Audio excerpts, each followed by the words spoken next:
Musclemeds is the creator of Carnivor, pure beef protein icing.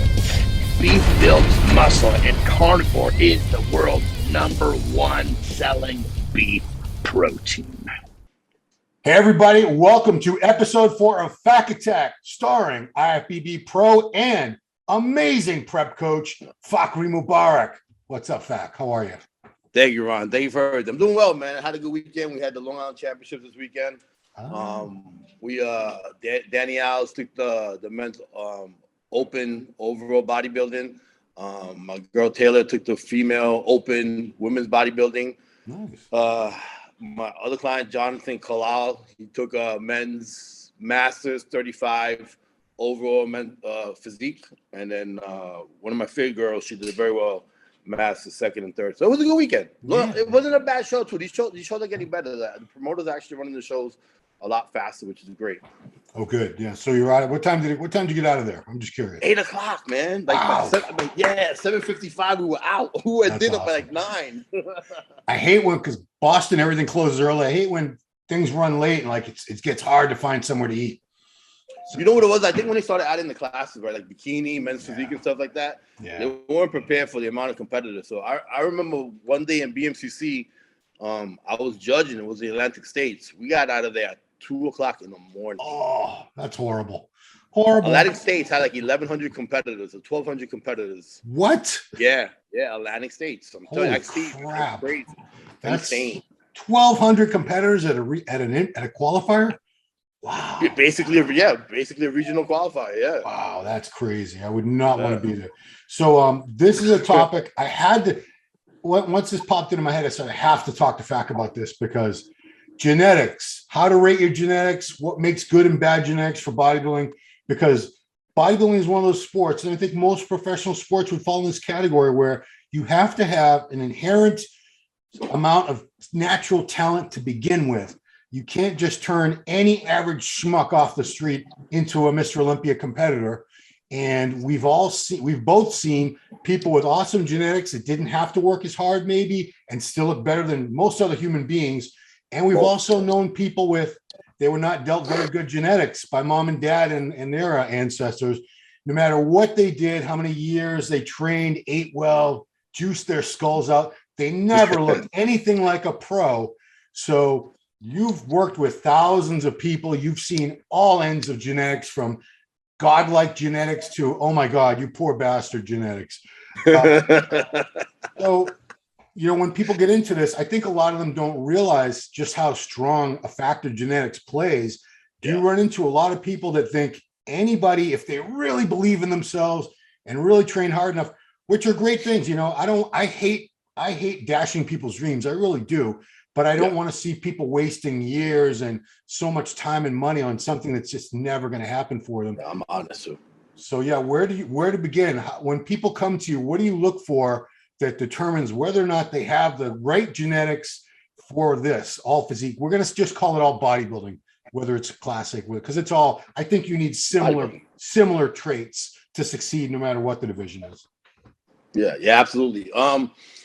So you've been around as long as I have, right? I mean, I've been around for 33 years, and I don't know if you've probably been around a little bit longer than that. So I've been coaching since 2008.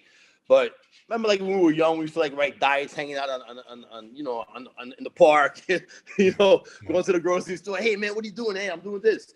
So I've been doing diets for a long time and stuff like that. And I guess coaching, I was coaching people on the AOL chat room back in the days. Yep. I think I truly think everybody could improve their physique, right? That's not a question. Anybody could go, unless you have like a thyroid issue or some type of medical issue, something like that. But I truly believe that everybody could improve their physique, and not just by a little bit, just by a lot. Yeah. As far as competition wise, I mean, we know what it takes to compete, right? So you just have to pay $110 and go to your regional show and go into a class. Yeah. On that, I think a lot of people can go into a regional show and do very well. By doing very well means by looking good, because a lot of people don't train hard enough. But we're going to get into training and the mentality and everything else. but as far as like competing wise and looking good, I think a lot of it is mental. And when you brought up this topic, I came up with a really great example.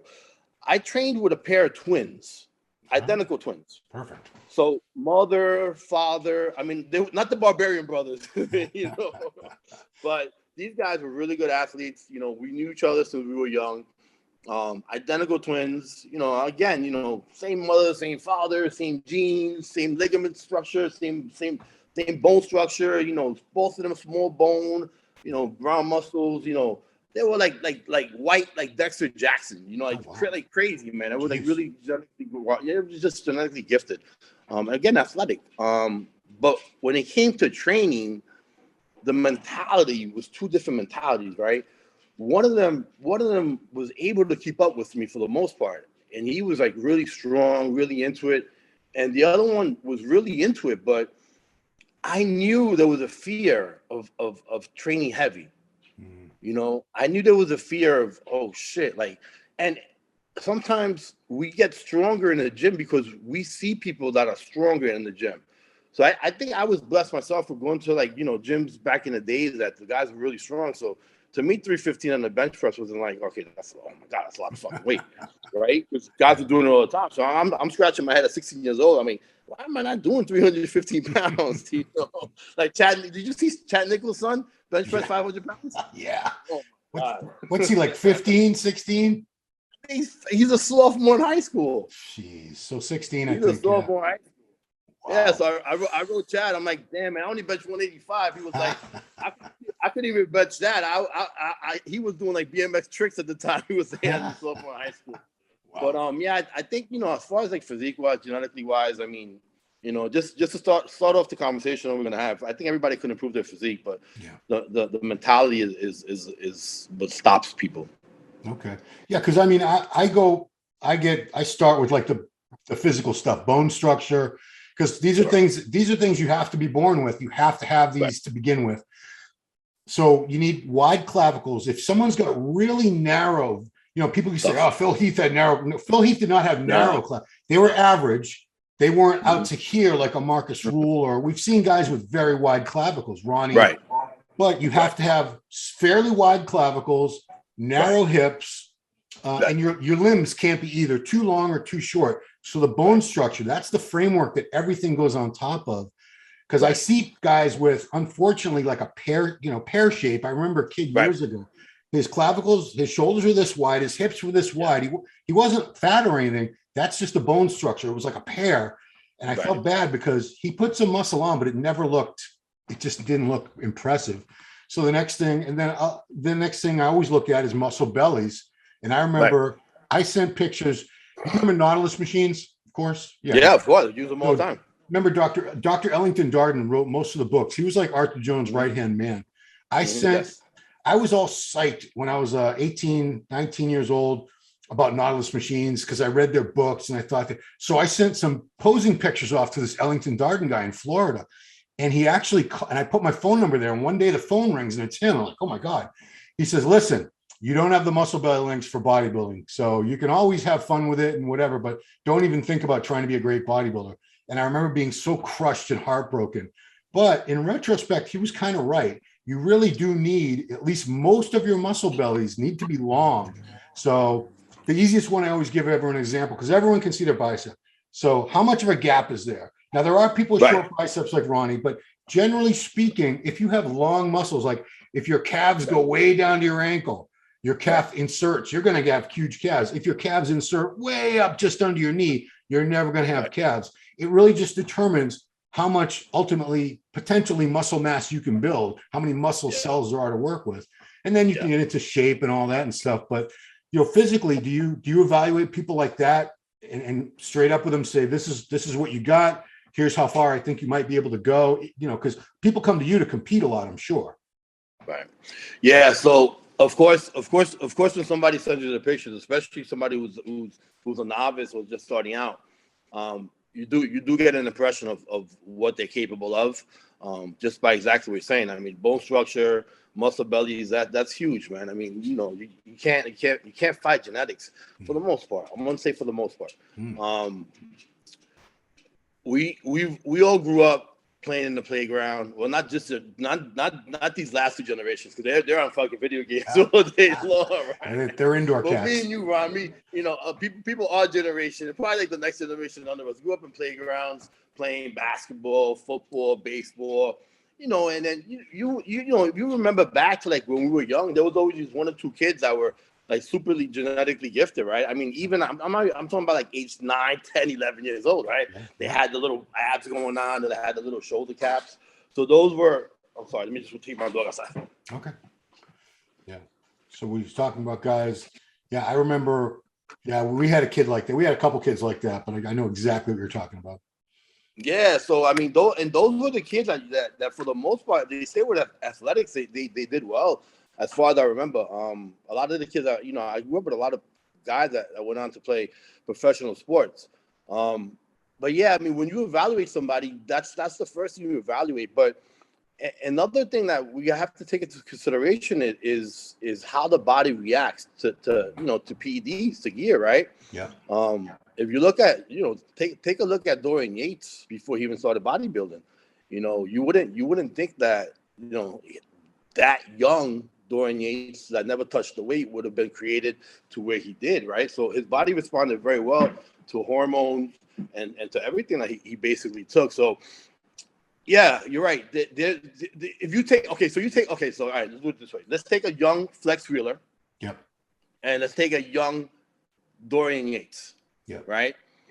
If they would have been training exactly the same, had the exact same mentality, and pushed the same exactly, who would have been better? If we were talking about genetics. Probably Flex Wheeler had better genetics. Yeah. Right. So that's why the training, the mentality has to, it gives a little bit more above the genetics. But we're not here to talk about professional bodybuilders that we know that could have been better, and not by no means am I talking about Flex Wheeler. Flex Wheeler is one of the GOATs of all time. Oh, yeah. Some of his physiques that he put up were ridiculous. He's one of my favorite bodybuilders of all time. Yeah. But a lot of guys have come and gone, and we've seen. I mean, I don't want to name no names, but if that guy just got harder, if he could just get a little bit leaner, and this is like 10 years later, right? Like they'll do the New York Pro, and like 10 years later, we're like, if he could just get a little bit leaner, that's not gonna happen. The mentality just is not there, man. Yeah, I mean, I hate to drop names, but just a good. I'm gonna do it, and this is nothing against the guy, Lionel Bacchi from France. That's what I was thinking, dude. One of the most genetically gifted people I've seen for the last 15 years, but I don't know him personally, so I can't say he doesn't have it in him. But I think something's not there as far as drive, or now he's had legal problems. But forget about him now. But I'm saying even back then, that guy should have been winning every freaking or a lot of shows at least. I want to ask you about the PED thing, because that's a component of genetics. Not only do a lot of people not realize that it exists, but a lot of people are in complete denial of that, because especially, sometimes a pro will say, here's my psych, here's what I use. And if it's not huge, exorbitant amounts of gear, people right down his throat, liar, you effing liar, you full of shit. You're trying to deceive us. And, I'm not calling anybody a liar or saying, but I'm sure there are guys that respond so well to gear. I've known guys, and I knew guys in my gym. We all bought I remember in Pasadena, California in the 90s, we had 2 dealers at my gym. Everybody bought from the same 2 guys. Everybody knew everybody's business. I was a trainer there for a couple. Everybody knew what everyone was doing. So I knew what people were buying and they're using, unless they were going across town and getting it some more stuff, but I doubt it. Because these are very simple people we're talking about. Back then, everything was real almost too. That's true. But I'm saying one guy could use a gram total a week and blow the hell up. Another guy with much worse genetics, 3 grams a week, he just get real puffy and zits and start losing more hair, and his gyno would kick in. And so how do you even know? I guess you wouldn't know until you tried how you respond to gear, because some people respond very well.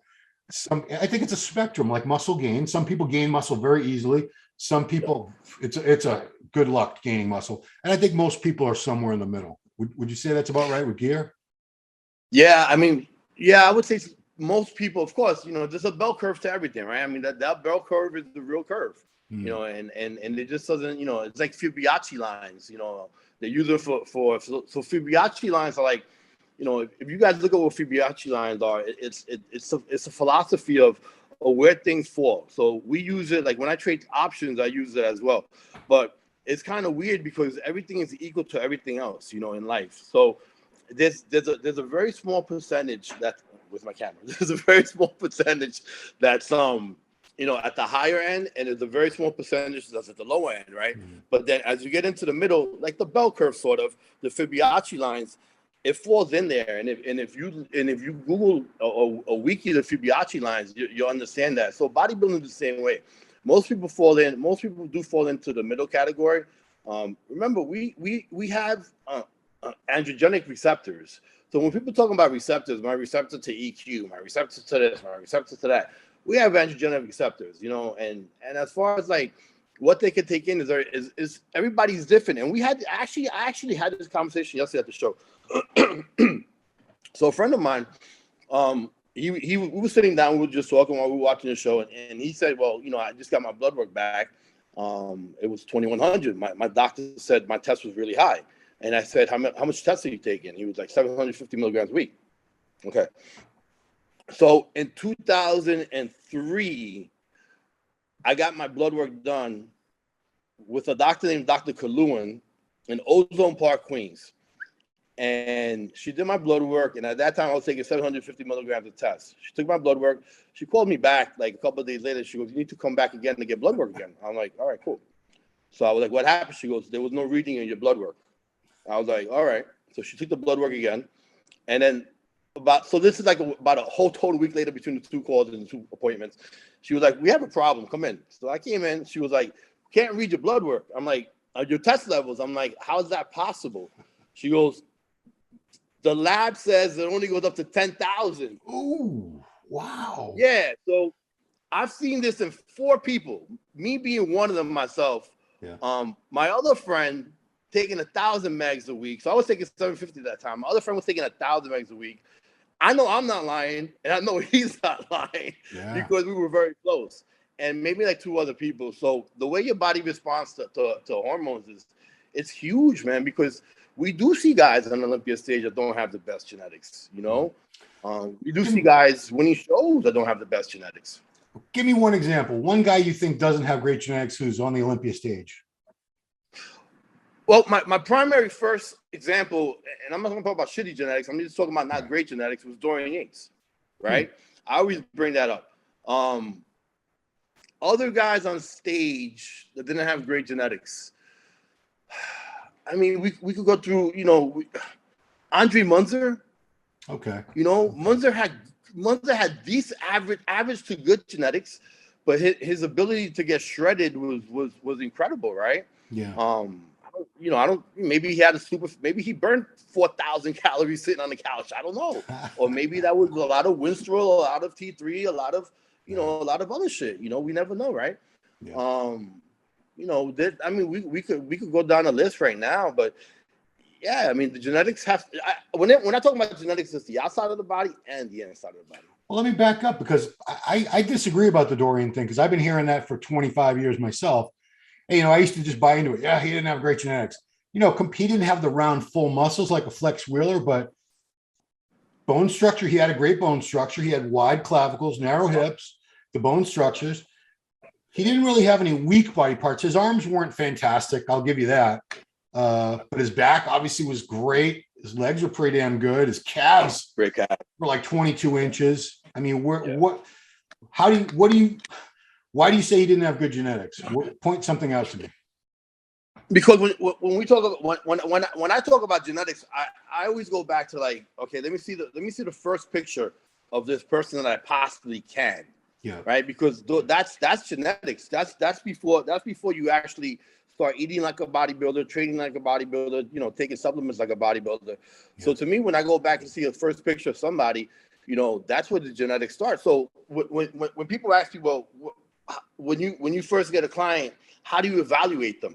I evaluate them by how. I can't evaluate them by how they're going to look in the future. The evaluation has to come by the actual picture, right? The actual video they're sending me, the picture they're sending me. So that's when I talk about genetics. I myself do not have great genetics. So really, if you don't look think at my, so? if you well, look at my pictures. My thighs are pretty high for my knees. Okay. So I have high thighs, but yet my thighs got up to 21 inches, right? My calves are. I think you meant 31 inches, not 21 Say inches. it. Yeah, My arms are 30. My arms are 21 inches, bro. Yeah, that makes more sense. My calves are pretty high too, as well. Okay. You know, I mean, if you look at my wrists, I mean, I got a big wrist. Look at my wrists. I mean, even when I have big hands, like, but I can put my hands against somebody who's over 6 feet tall, you know, and we're comparable hand to hand. So it's even hard for me to put my fingers around my own wrist. So my bone structure is not a small bone structure. But what I could tell you is I was really young. I was always that kid I wasn't, you know, of course we don't work out and eat a lot of food and train weights when we were young, but I was always in shape. I always had abs. I was always that kid that I wanted to take my shirt off in gym class. You know, I wasn't embarrassed. You know, I would take off my shirt and, you know, girls would be like, holy shit. And guys would be like, fuck, what are you doing? You know, so that's part of also having genetics, which is how your hormones are working and how your body's developing in itself. Yeah. So, I mean, you turned pro at the same show as Phil Heath. So yes, let's put it in perspective. Compared to humanity, your genetics are up here. Phil Heath is a level or two above you for sure, but you're way above the average. I keep calling him schmuck, the average Joe or Jane. But yeah, I mean, there's levels to it. Obviously, once we get into the pros, I don't think I used to say nobody with great genetics, nobody turns pro without great genetics. Well, we got people turning pro left and right now, so I have to kind of take it's different. But let's say the 90s, the 2000s, back when pro cards were not easy to come by, you were not turning pro with average genetics. You had to be well above average. But there's levels. Like you got a Phil Heath, you got a Ronnie Coleman, you got a big Rami.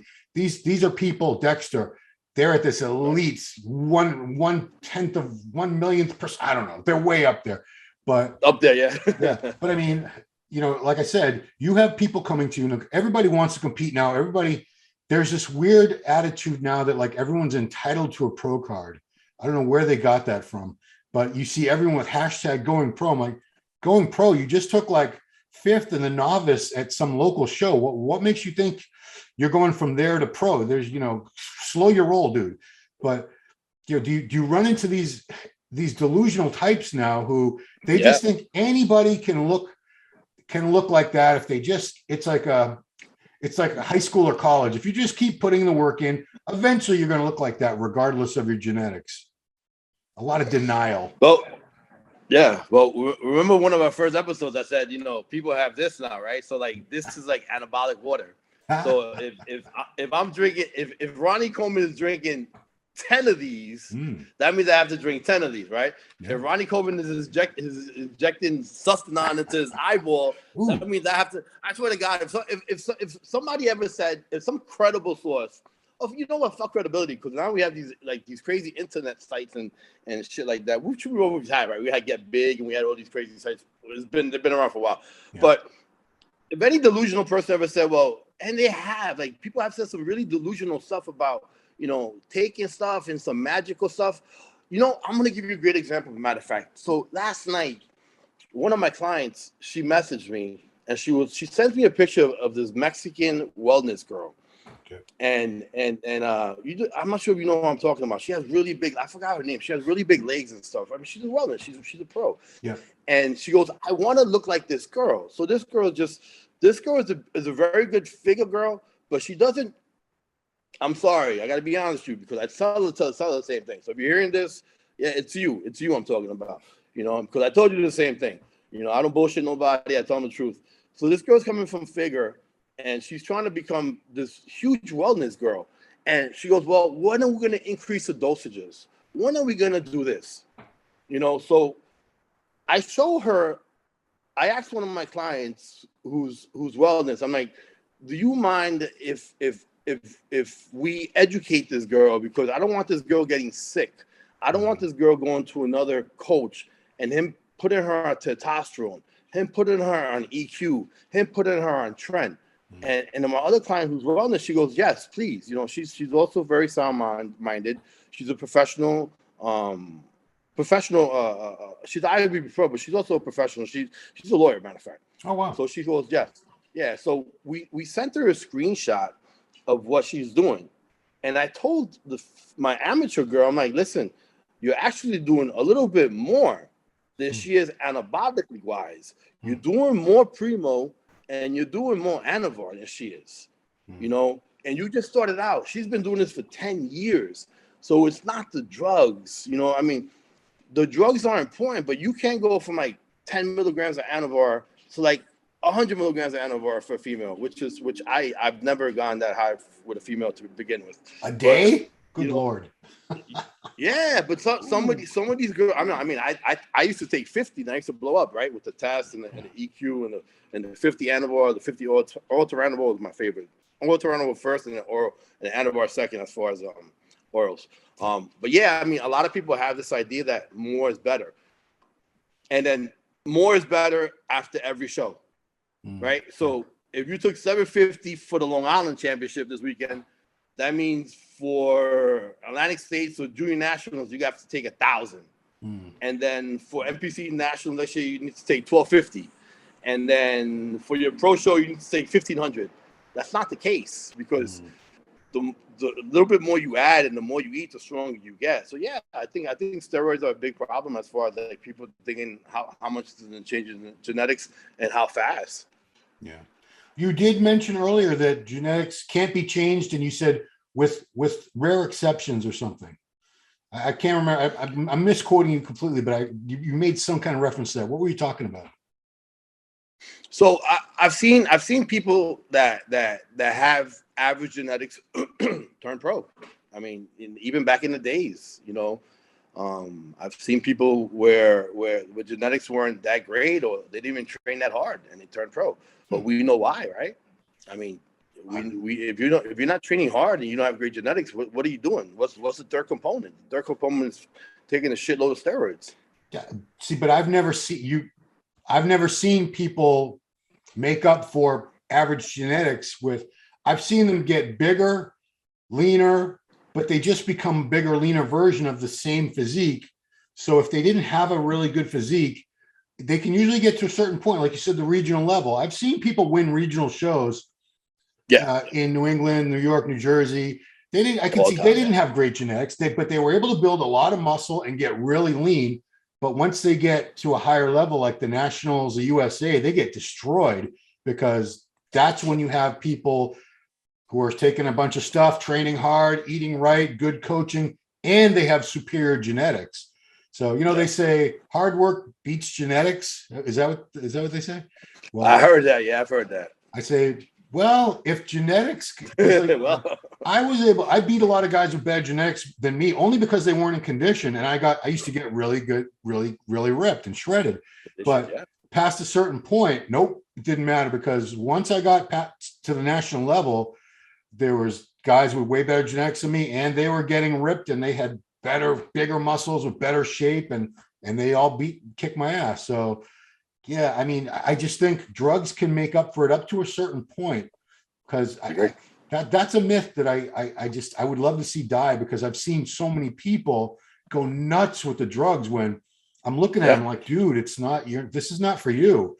You can have fun with it, and you can, like you said, I'm not dashing. Anybody can improve. Anybody can get better and better and better. From the point they start, you can become a totally different physique. But is that physique going to be good enough to beat the guys at the Nationals, USA? Now you're going to go to the New York Pro, Chicago Pro, Arnold Classic, Mr. Olympia. Are you going to get to that level? Probably very, very rare. I don't think anyone with average genetics has ever gotten that far.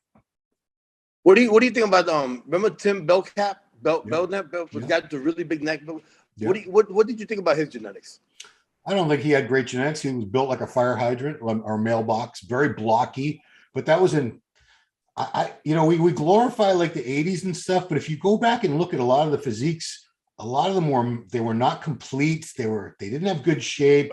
Like Lee Haney was a great champion. I love Lee Haney, respect the hell out of him. I think the Mr. Olympia got much, much more difficult to win as years went by. Because if you look at some of the people he was up against, you could pick them apart. This guy was missing legs. This guy didn't have a back. Yeah. This guy, you can't really do that so much now with the Olympia guys. We talk, like I said, we have a new era, but even if you go back to, I don't know when it wasn't supposed to be that great, 10 years ago, they were still, for the most part, genetically superior to the guys of the 70s and the 80s.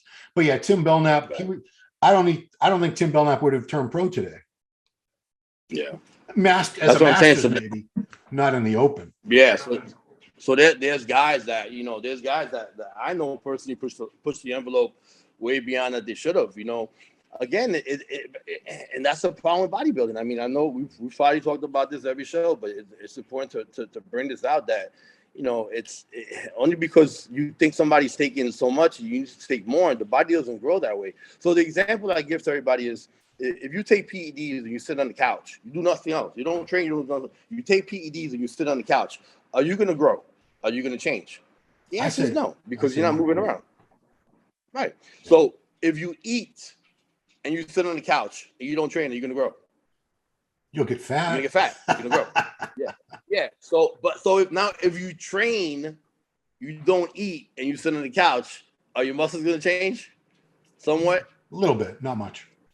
A little bit, right. So we have a little bit from the food, and we have a little bit from the training, but we have zero from the PEDs, right? So now you combine a little bit from the training and a little bit from the eating, and what do we get? We get able to have some type of muscle growth, strength, enhancement, just natural enhancement, natural strength. And now we put the PEDs in there, and that's where that's how we start changing. I always give the example by Jordans. I have a shitload of Jordans. I can't dunk. I've never been able to dunk. I used to be able to touch rim. I could still touch backboard, but I can't dunk, and again, it's in bodybuilding is really fucking tough, because in bodybuilding, these are I actually have a DVT right now on my leg, so I'm taking a blood thinner right now. Oh, wow, jeez. I've gotten a couple of them after I had COVID in 2000. I've had a couple of blood clocks, but this is I'm taking the Volta now. So let's say this was like the whole bottle of Anavar, right? So this would last, I don't know, professional bodybuilder, a month. Whatever. Let's say, okay, so it's 30 of them. Let's say it was 50 milligrams, 30. It would be a month, right? But some people take 150, 250 milligrams a day. And if you're thinking about it, if you're popping Anavar like candy, are you filling up your full cc's to three? Your full syringe to 3 cc's? You've heard, never leave a cc empty, never leave space in the cc. You fill it up all the way. Yeah. I'm like, that's just fucking insane. But I think training and eating is the most important part of it, and then of course the PEDs. Just as a side note, guys, so when you put it 3 cc's in a syringe, the stopper is out to here. You can't inject yourself unless you got a thumb this long. You got to have somebody like hammer it in there. So that's why I would say no. 2 cc's is plenty. You don't need to fill it up with 3. But the last component I want to talk about that you mentioned before is the mental aspect. Physical genetics are important, but we've both known people with great physical genetics, but they didn't have it up here, and they never went very far at all. And we've also known people that didn't have the best physical genetics, but they were just driven. They never missed a meal. They trained like freaking beasts. They always made sure they got enough sleep. They were just meticulous, and they got further than a lot of these people. A lot of these people, they just fell by the wayside. How do you when you meet somebody and they say, I want to be a pro, I want to be a good pro, whatever. How do you determine whether they have it in the mental aspect? That part of it. So that's kind of tough at first. So in my life, in my whole entire life of bodybuilding, I've told 7 people they're going to be pros. 7 people ever. I've actually looked at them and said, you're going to be a pro. Now, of course, this is not before they started training. This is not before they started eating. This is not before they started bodybuilding at the lowest level possible. They eventually have some type of experience, a year or 2 in there. now it's a little bit easier because I've had 3 friends come out of jail and they turned men's physique pro within like 6 months. Wow. All 3 of them, So yeah, it's a little different now with the different categories, right? Yeah. These guys like they did a few years, and then I was bodybuilding. They were, I want to do this, I want to do this. And they would send me pictures, and I'm like, bro, you could actually come out and do this. And they all 3 of them did it. They turned pro. I'm sorry, no. One of them took 8 months, and the other 2 took exactly 6 months because they turned pro at the same show. They all 3 of them did the first show, and then 2 of them turned pro at one show, and then the other one turned pro at national. So it was 2 of them was Team Universe, and 1 was national. So like 2 or 3 months apart. Mindset's a big thing. We mentioned the twins earlier, right? One of the twins, he would train his ass off. He would not let me like go higher than him. I mean, I had to stop him sometimes. I had to be like, stop this. I don't lift like me, like lift to your max.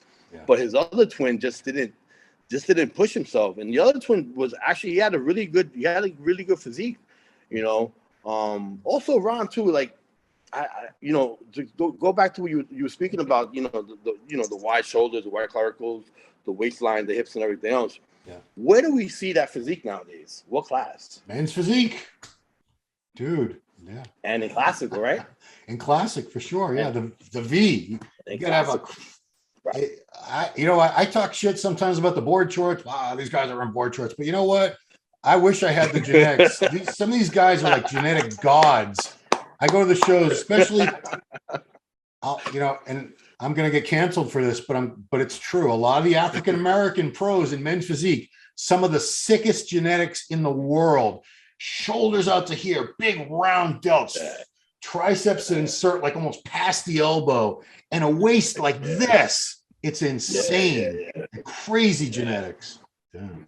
So I can say this because I'm Spanish.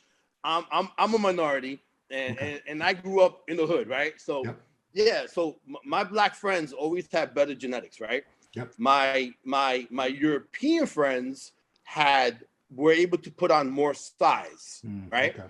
And then I'm half Spanish, right? And I'm half Arabic. Yep. And then my Arabic side, if you look at all Arab bodybuilders, what do they have? Big backs, right? Yeah. Big thighs, big legs. So that I attribute that to being to my Arabic side. So yeah, we could talk about different, not races, because you have a lot. You look at some of these Dominican bodybuilders, right? Yeah. So Dominican bodybuilders have both Caribbean blood. Cuban too they have both. They have both sides. Yeah. Cubans have people from Spain as well. So it's not like. And then you have some guys, you have different colored guys that have different type of genetics, but they maximize it, man. And some people are just rounder. I mean, I know, I told you, I had the 2 twins that I knew.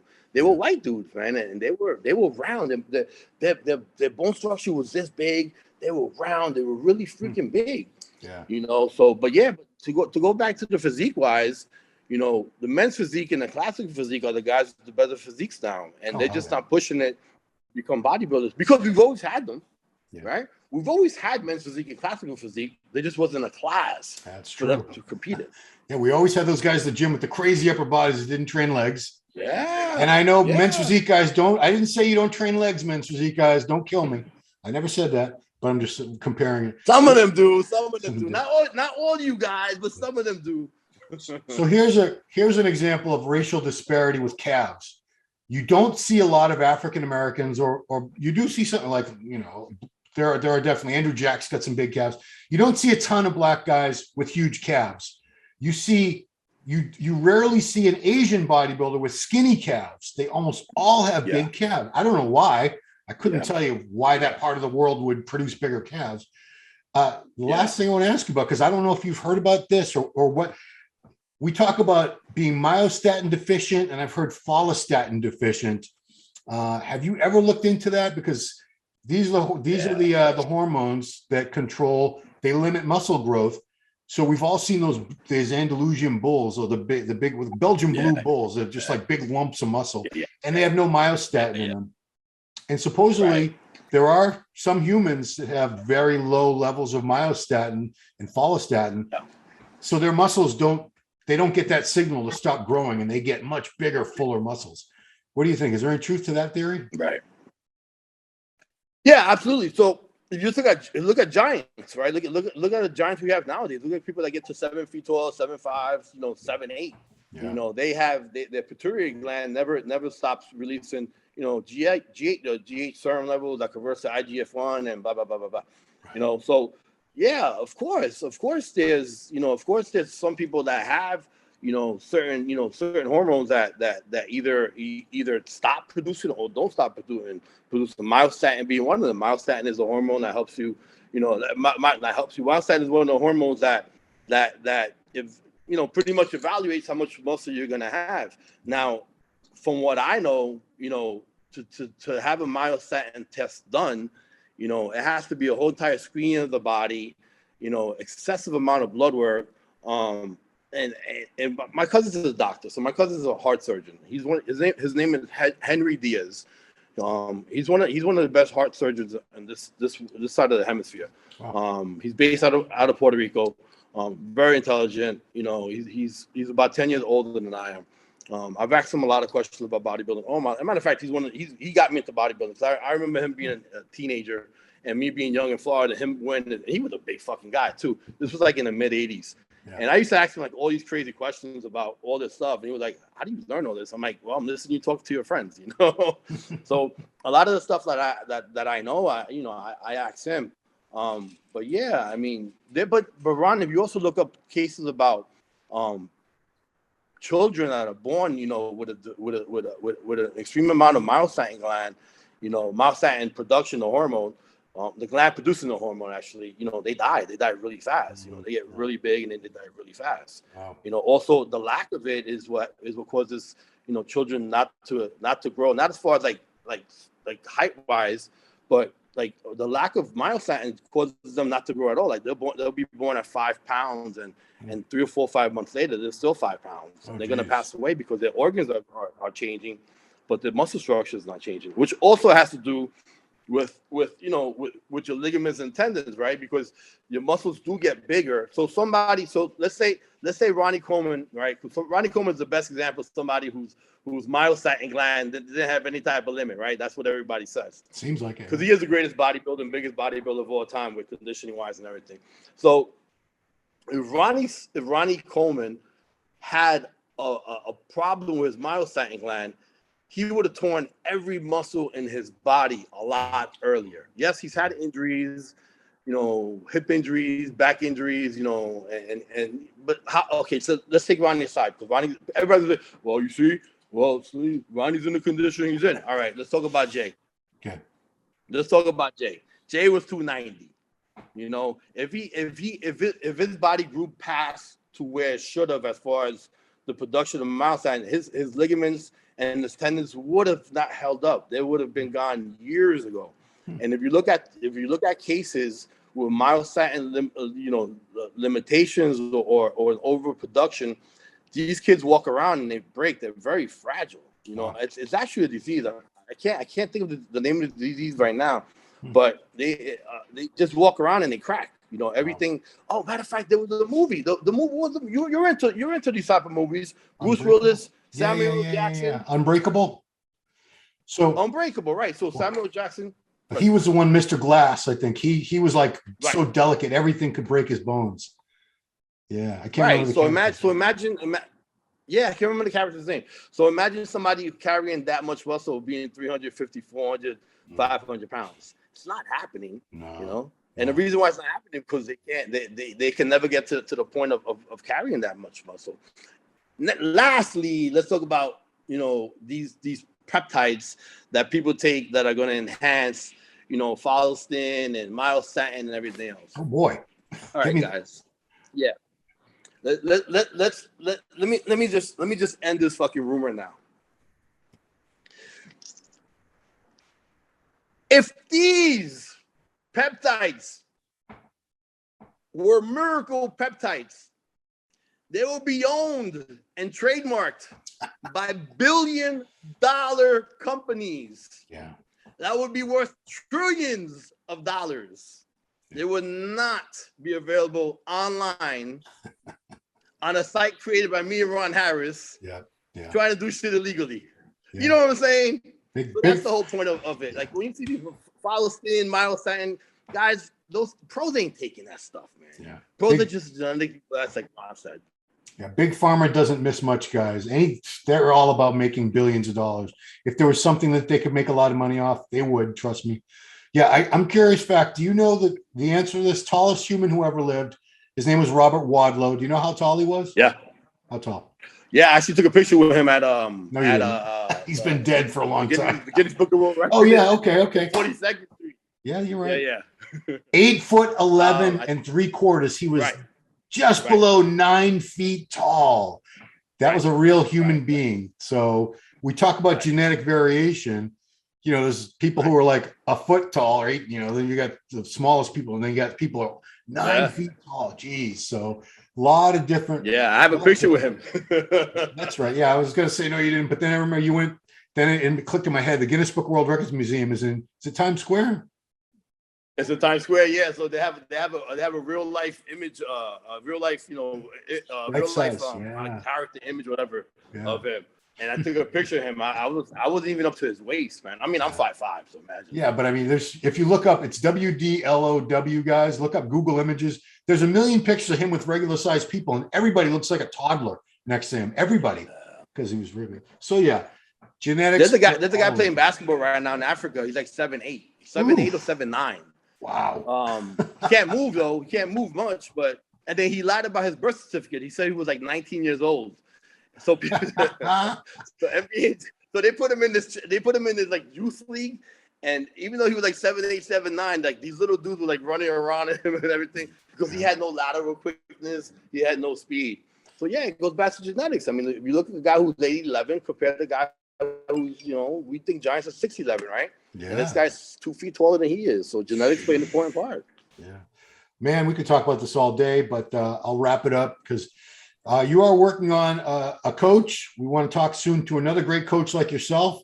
I'd love to get the battle of the coaches, not a battle, but just a great discussion going with two top coaches. I think that'd be really cool. So keep working on that, Fact. I'm going to text him right now. I already told you who it is. I'm going to text him right now. Cool, man. So appreciate it. Appreciate you taking the time again, Fact.